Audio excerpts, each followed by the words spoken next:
There was a time when Star Wars was just simply Star Wars. The games were full of promise, introducing great gameplay and awesome stories expanding the universe of Star Wars.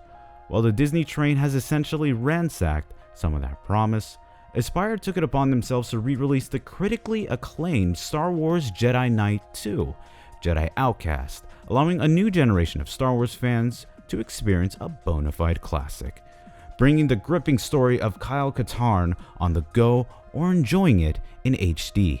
I thought this was a great time to look at the other ports of Jedi Outcast on Gamecube, Xbox, and of course PC. And that brings us to a new edition of Port vs. Port, a video series that highlights the differences and similarities of the different ports and vanilla titles. This is the essential thing of what makes a port versus port a port versus port. But Jedi Outcast is just one of those games I have played so many times since it came out on launch. I love the PC version like crazy, and to see that there's actually a Steam version, a GameCube, Xbox, and even now a Switch and PS4, this really is the perfect time to go back, revisit Jedi Outcast, and revisit a title that really is a personal and beloved one for me. I adore this title and I've played it inside and out so many times. But I hope you guys are going to be enjoying this port versus port. It is a labor of love. So with further ado, let's get into this week's port versus port. Q1 of 2002 was graced with the release of Jedi Outcast on PC, reintroducing audiences to the mercenary for hire Kyle Katarn on his way to stop the Imperial Remnant and Desan from unleashing a new type of force-wielding trooper, the Shadow Trooper. Going across Nar Shaddaa and Bespin, you begin to slowly discover the mysteries behind the Shadow Troopers and behind Katarn's motives as a former Force Jedi himself, spanning across 23 levels. While shooting around the first couple of levels feels a bit tiresome, the game starts to really open up as you find your lightsaber and start plowing through hordes of enemies. The game is also presented in a 4:3 aspect ratio, which can be cheated to a 16:9 by using the command prompt and typing this specific text to restarting the game, which can easily get to a 1080p resolution. Even with a hardy single player and some resolution changes, this game has a couple of tricks hidden in its sleeve to keep you coming for more. Well known to the public are the cheats and command prompt of the game, which opens up the entire experience. Unlimited health, clipping through levels, and unlimited character spawning are just some of the many aspects that really add to the fun and arcade nature of the game. The possibilities of this game are endless, and the playstyle is up to you, giving you control to do pretty much whatever you want. I mean, which other game allows you to spawn 35 Lukes and Desans while crushing them with an ATST? Multiplayer was also a big component of the game, taking your skills from single player around the world. The maps range from the famous Star Wars locations of the Death Star to Bespin in various multiplayer modes of free-for-all and capture the flag. Servers are still online as of this video, and once you refresh your internet list and find rooms, you are ready to play just as if you was back in 2002. Remember, however, that physical copies hold the original 1.02 version of the game, while the Steam and GOG copies hold the newest update of the game, version 1.04, meaning that each version will find a different set of servers and players depending on that version. And it would be a huge disservice to talk about the PC version of the game to not discuss of one final aspect: the mods.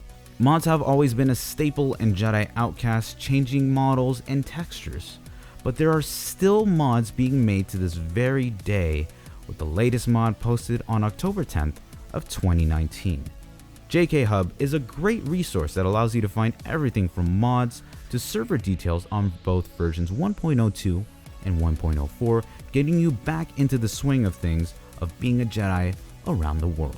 Overall, the PC version is the easiest to access, the cheapest, with the most variety out of all the other ports. But what does the GameCube, Xbox, and Switch version have to say for themselves? I think the Force is the one that has those answers.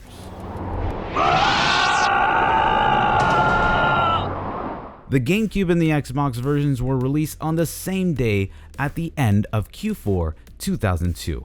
As expected, coming from a ground built up PC title to console, there are many modes, graphical changes, and additions that change or strip the original version. The Gamecube version has its own proprietary menu, starting from a new game to a multiplayer to a couple of extra features. From the start of a new game, Jedi Master is completely locked out until you finish the game, so playing on a higher difficulty will need to be on the back burner. Beginning the main campaign introduces a huge significant hit on graphics and textures, most notably seen between dialogues from NPCs. This cutscene with Kyle and Jan shows a huge hit in sharpness, with textures appearing muddy and unattractive. Colors appear to either be darkened or washed out, and nowhere near the crispness of the original PC version. The title holds true to a solid 60 frames, but takes dips around firefights and when many NPCs are present. These cheeky stormtroopers and Rodians do a great job at demonstrating that for us for being idiots thinking that they can kill us, and burning around like little ants. Controls are pretty solid with 4 button combinations, 4 control stick combinations, 4 D-pad remappings, along with control sensitivity and inverted controls. It is not a total control remap, but does allow for customization on a standard front. Jedi Arena is a stripped down component of the original PC multiplayer mode. Aside from any lack of any online play, it does have all the amenities of local multiplayer on top of adding bots to the map to bring it a little more in line with an online server. Not the real thing, but hey, it's close enough, right? It contains the same amount of maps and modes to keep you and a buddy playing for days next to your Gamecube. Of course, no mods or online servers are present, so you won't miss out on that front. Moving to the extra mode brings over a couple of PC features to accommodate the console version. Using the cheat prompt on PC allows you to warp to whatever level you want at given command, but when entering the right cheats in the extra mode opens a level select with every level unlocked. The most surprising one here is the last available level, Mission on Alzok 3, which is the PC demo added onto this port. While the level is nothing much added to the overall experience, it's a great inclusion to making the Gamecube feel a complete package with all its content. Gallery and character mode are both nice little additions, giving the player a bit more insight into the development aspect of the game and the character models themselves, along with bios, both which are not included in the PC version. Compared to the other ports, this is definitely the weakest in terms of graphical prowess, but has some unique features that might be appealing to the average Gamecube collector.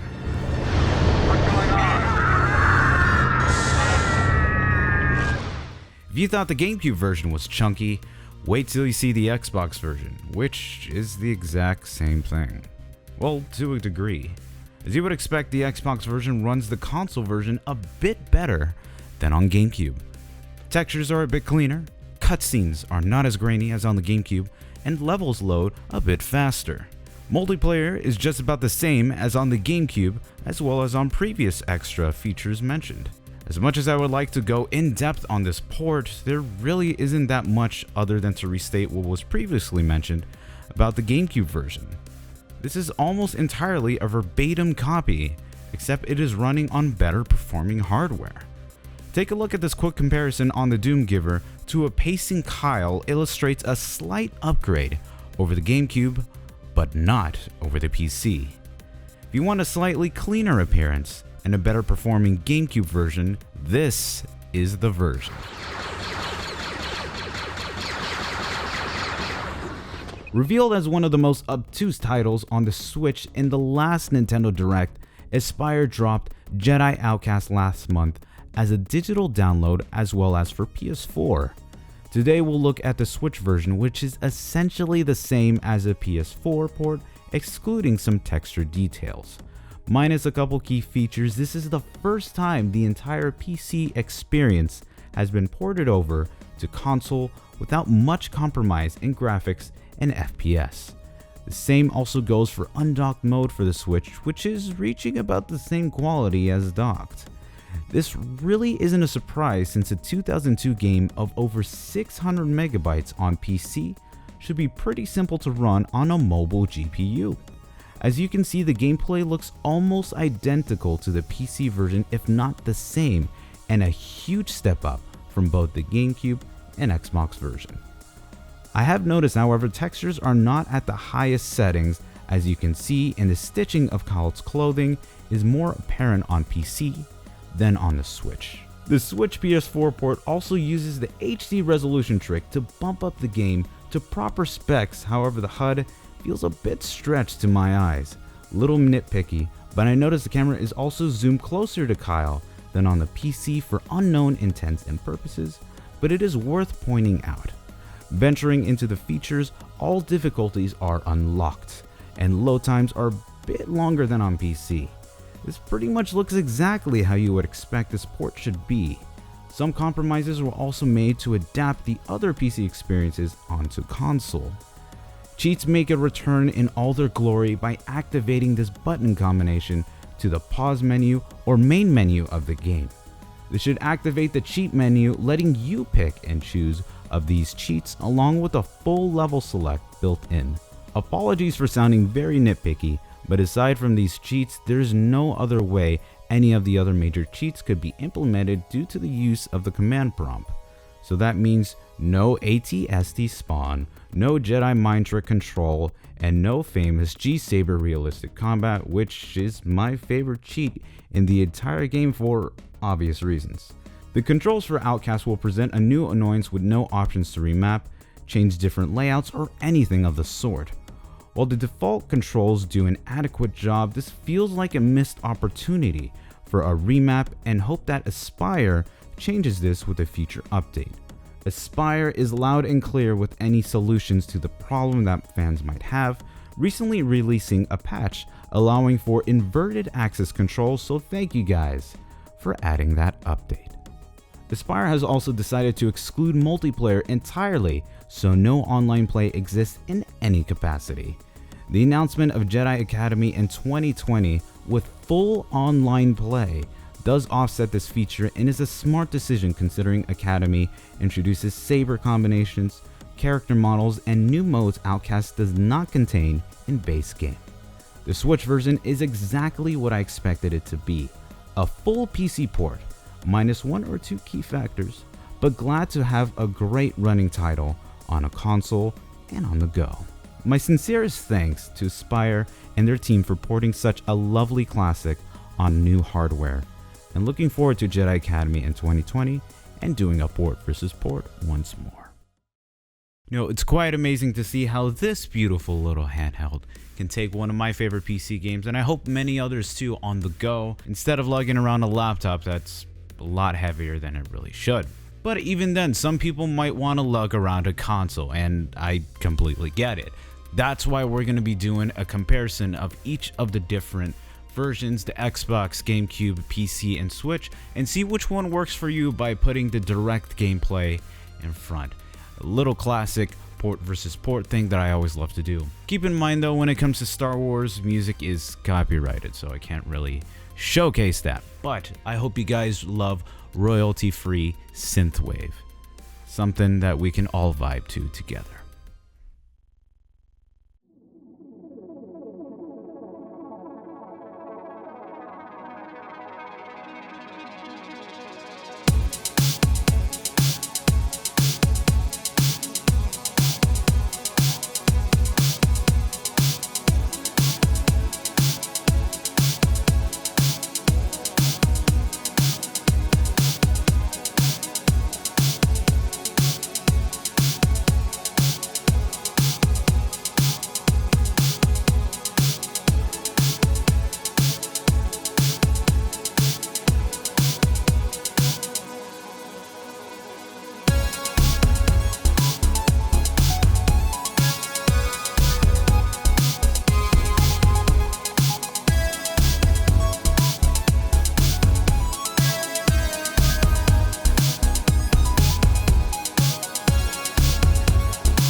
Finally, I've been really wanting to finish this port versus port for a while because Jedi Outcast really does mean a lot to me, but I hope I did my best to deliver what I can and everything I can about Jedi Outcast. Like I said, this game has been something that has meant to me a lot as a kid and growing up in my childhood, my teen years, my adult years, and even today. I just really hope I did my best to deliver what I can. So thank you guys for taking the time to look at this port versus port on every single version that I could possibly get for you. It really is a labor of love. These videos do take time and some things do happen here and there. I just wanted to give a quick thank you to my friend Quincy for taking his time to fix my broken Xbox while I was doing it during production. It kind of just broke down in the middle of production. He helped me fix it up. Got the footage right up and away. But if you guys are interested in following me and what I do, you are more than welcome to go on my Twitter down below, KELP HELPOG. You can find me on Twitter. I'm pretty much there as much as I can.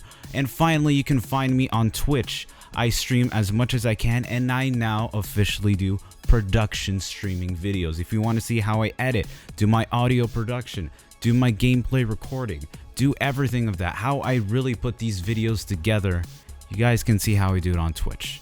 So I hope you guys are going to be enjoying that, and you know, give me some constructive criticism. I'm always looking to do what I can, both to improve as a video editor, as a content creator, and most importantly, so you guys enjoy what you want on this series.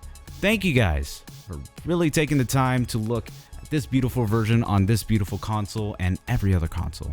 Thank you guys. I really do appreciate it, and I'm holding like this to piss you off, and take care.